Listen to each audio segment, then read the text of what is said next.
Bonjour à tous et bienvenue dans le Si Grand Soleil du Week-end, votre émission sur la série de France 2. Alors, durant cette semaine, les événements semblent aller dans le sens de mes théories passées. Il reste encore cela à confirmer et pour le moment ce n'est pas fait.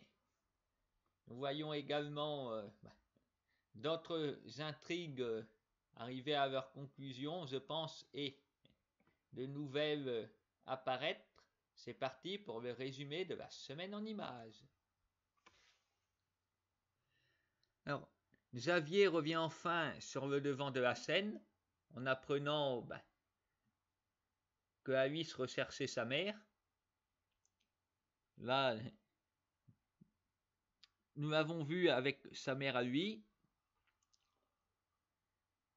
Il n'est pas d'accord avec ses agissements visiblement visant Alice. Elle lui dit « je fais ça pour toi, pour la famille ».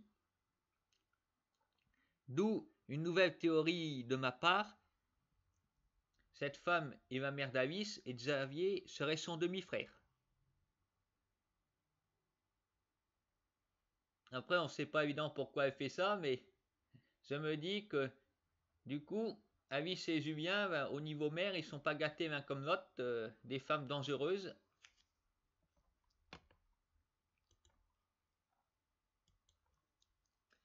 Sinon, les choses avancent grâce à Elliot, puisque il a découvert que Jordan n'était pas mort et que c'était Louise qui manipulait Hakim depuis le début, et grâce à ça, la police a pu l'arrêter. Alors, Louise va-t-elle parler? Louise, qui n'est d'ailleurs pas son vrai nom, sa véritable identité va-t-elle être découverte? Alors, est-elle une simple mercenaire? Ou par exemple la fille de Xavier, pourquoi pas, hein? Je sens que tout est possible. Nous verrons bien si l'identité de cette mystérieuse femme va être connue. Enfin, elle devrait être connue pour nous puisque c'est la mère de Xavier, à moins que lui aussi utilise un faux nom. Sinon, les affaires d'Anissa s'arrangent puisque nous l'aurons vu travailler au sauvage. Ainsi, elle va pouvoir gagner de l'argent pour éviter l'expulsion. Et ce sera moins risqué que de faire du trafic de drogue. Amour-travail, tout va bien pour elle. Pour ce qui est d'Enzo et d'Inès, ça semble s'arranger aussi, puisque Inès a embrassé Enzo. Mais le truc, c'est que dans la bande-annonce de l'épisode de lundi prochain, apparemment, Inès regrette. Alors, hein.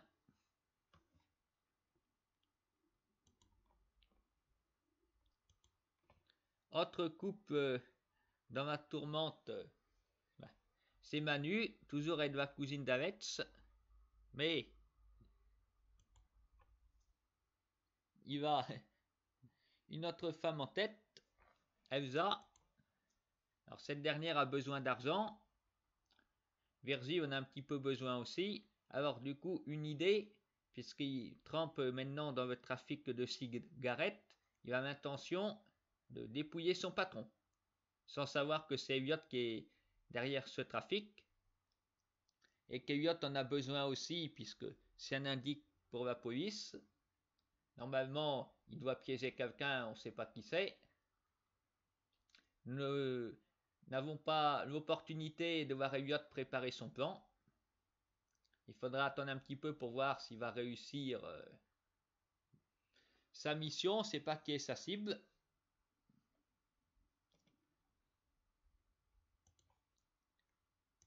Voilà, alors c'est assez rigolo que, une fois de plus, Virgile risque de contrecarrer les plans d'Elliot. Et moi, on dirait que c'est le destin. Tous les deux, ils sont liés en permanence. Après, la faute à Elliot qui a mis Virgile dans le trafic dans l'espoir de protéger sa mère. Si Virgile ne se ressaisit pas, ne découvre pas qui est derrière tout ça, il va peut-être donc poignarder Elliot, à moins qu'il le fasse quand même. Nous verrons bien, et puis surtout, nous verrons est-ce que Louise va parler. Qui en veut tant que ça à Alice? Espérons que nous aurons des réponses dans la semaine.